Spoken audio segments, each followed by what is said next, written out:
Hello friends, SP રસોઈમાં તમારું સ્વાગત છે। આજે આપણે બનાવશું દાળ ઢોકળી।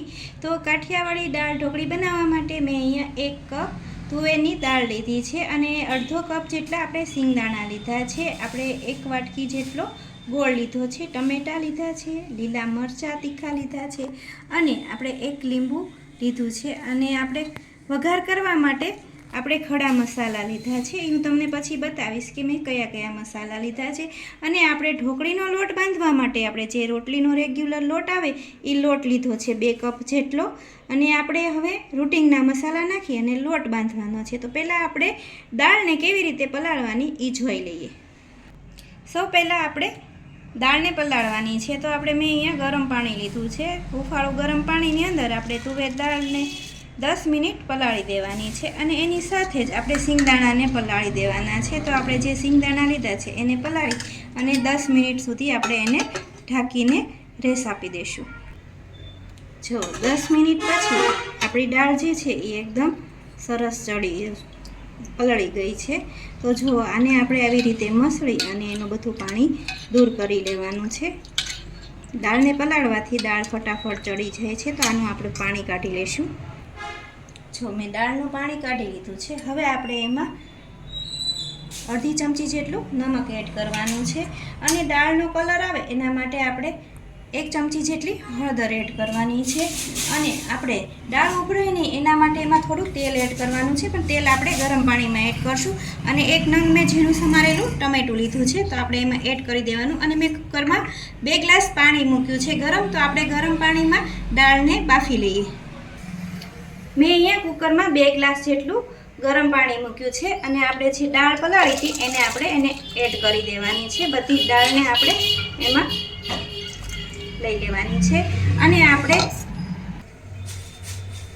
હવે આપણે દાળને ઓરી દીધા પછી આપણે એમાં 2 ચમચી જેટલું તેલ એડ કરવાનું છે, જેથી કરી અને આપણી જે દાળ છે એ ઉભરાશે નહીં। તો આપણે એને થોડું મિક્સ કરી લઈશું અને આપણે એમાં કુકરનું ઢાંકણું બંધ કરી અને 4 વિસલ કરી લેવાની છે। તો આપણે એને 4 વિસલ થવા દઈશું।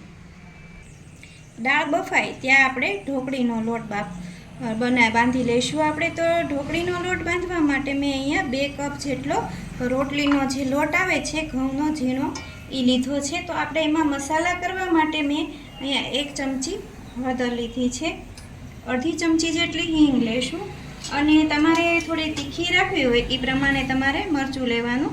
તો 2 ચમચી જેટલું આપણે મરચું પાવડર લઈ લઈશું અને આપણે લોટના માપ પ્રમાણે અડધી ચમચી જેટલું નમક એડ કરી દઈશું। અને હવે આપણે થોડુંક તેલનું મોણ એડ કરવાનું છે।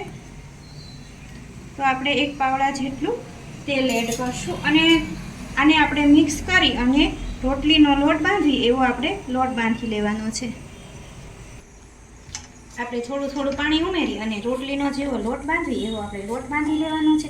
પછી 2 ટીપા જેટલું તેલ ઉમેરી અને લોટને બરાબર વણવી લેવાનો છે। આવી રીતે આપણે જેવો રોટલીનો બાંધવી એવો જ લોટ બાંધવાનો છે। હવે આને તેલવાળો હાથ કરી અને નાના નાના લુવા કરી અને આપણે ઢોકળી માટેની રોટલી તૈયાર કરી લઈશું। તો આને સાઈડમાં મૂકી અને આપણે એક પાટલી ઉપર ઢોકળી માટેની રોટલી વણી લઈશું। તો આપણે પહેલાં લોટવાળો કરી લઈશું। તો આ લોટવાળો કરી અને આપણે એને વણી લઈશું।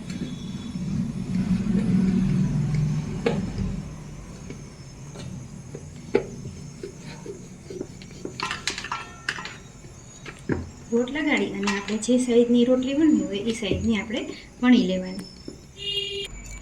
જો આપણે રોટલી બધી જ વણી લીધી છે અને રોટલી બધી તૈયાર થઈ ગઈ છે, પછી આપણે આવી રીતે ઢોકળીના ટુકડા કરી લેવાના છે। તો હું અહીંયા મીડિયમ સાઇઝના ટુકડા કરી રહી છું। તો પહેલાં આડા અને પછી ઊભા આપણે એના પીસ બનાવી લેવાના આવી રીતે। જો તમે જોઈ રહ્યા છો કે આપણે આવી રીતના પીસ બનાવી લેવાના છે અને આ પીસ બધા જ છૂટા પડી જાય જો આવી રીતના। તો આપણે ઢોકળી માટે બધા જ આવી રીતે પીસ બનાવી લઈશું। જો આપણે ઢોકળી માટેના બધા પીસ બનાવી લીધા છે। તો આપણે આને થોડીક વાર સાઈડમાં મૂકી અને આપણે દાળ પણ બફાઈ ગઈ છે।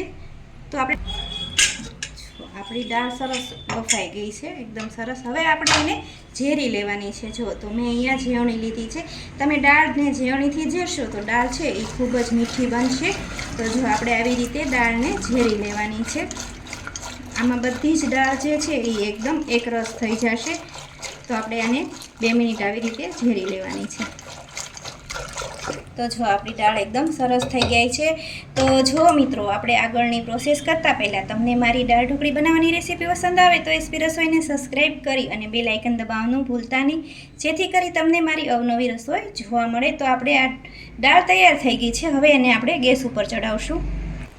જો આપણે દાળને ગેસ ઉપર મૂકી દીધી છે. આપણે ઢોકળી ચડે એટલું આપણે પાણી નાખવાનું છે. તો 1 ગ્લાસ હું આમાં બીજું પાણી એડ કરું છું. એમાં આપણે લીલા મરચાં તીખા એડ કરશું. તો મેં અહીંયા 1 નંગ લીલું મરચું છે એ લીધું છે, એને આપણે એડ કરી દેવાનું છે. અને આપણે એમાં દાળને ખાટી મીઠી બનાવવા માટે આપણે 1 લીંબુનો રસ એડ કરવાનો છે. અને મેં 2 ચમચી જેટલો અહીંયા ગોળ લીધો છે, તો ગોળને પણ આપણે એડ કરી દેવાનો છે. અને પલાળેલા સિંગદાણા હતા એ પણ આપણે એમાં એડ કરી દેવાના છે. અને હવે આપણે એને બરાબર મિક્સ કરી લઈશું. અને જે આપણે બનાવેલી ઢોકળી છે એ પણ આપણે એમાં એડ કરી દઈશું. જો બધી જ ઢોકળી જે છે એ આપણે એમાં દાળમાં એડ કરી દેવાની છે. અને આપણે ચમચો ફેરવી દઈશું એટલે ઢોકળી જે છે એ નીચે ન બેસી જાય. તો આપણે આને 5 મિનિટ ચડવા દઈશું. ઢોકળી જે છે ચડીને ઉપર આવી જાય એટલે આપણી ઢોકળી ચડી જશે. 5 મિનિટ જેવું થઈ ગયું છે અને આપણી ઢોકળી જે છે એ ચડી ગઈ છે. અને જો બધી જ તમે જોઈ રહ્યા છો કે ઉપર પણ આવી ગઈ છે. ચડી જાય એટલે ઢોકળી ઉપર આવી જશે. તો આપણે એને હવે આપણે વઘાર કરવાનો છે. તો દાળ ઢોકળીનો વઘાર કરવા માટે આપણે એક કઢાઈ લીધી છે, એમાં આપણે વઘાર કરવાનો છે. તો આપણે એમાં 1 ચમચી જેટલું તેલ મૂકશું. જો આપણું તેલ ગરમ થાય એટલે આપણે એમાં 1 ચમચી રાઈ એડ કરવાની છે. રાઈને આપણે ફૂટી જવા દઈશું. આપણે રાઈ ફૂટી જાય એટલે 1 ચમચી જેટલું આખું જીરું એડ કરવાનું છે.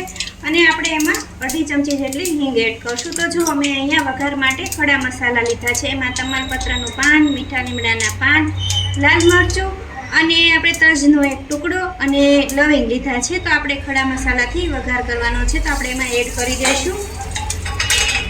એને બરાબર આપણે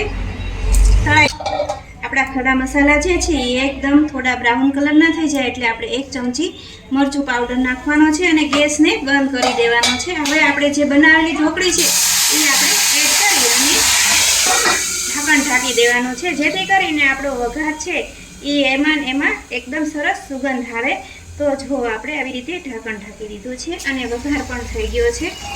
તો જો આપણે ઢોકળીને આપણે બધી જ એમાં એડ કરી દેવાની છે. જો તમે આવી રીતે વઘાર કરશો ને તો દાળ ઢોકળી જે છે એ ખૂબ જ સરસ લાગશે. તો જો આપણે આવી રીતની દાળ ઢોકળી બની અને તૈયાર થઈ ગઈ છે. અને વઘાર પણ ખૂબ સરસ થઈ ગયો છે, એની સુગંધ પણ બહુ જ આવી રહી છે. તો આપણે એમાં થોડા લીલા ધાણા એડ કરી દઈશું. તો જો સરસ મજાની દાળ ઢોકળી તૈયાર છે. તમે પણ મારી રીતે એક વખત જરૂરથી બનાવજો દાળ ઢોકળી. તો જો આપણે દાળ ઢોકળીને સર્વ કરી દીધી છે અને કેટલી સરસ ટેસ્ટી એવી આપણી દાળ ઢોકળી તૈયાર છે.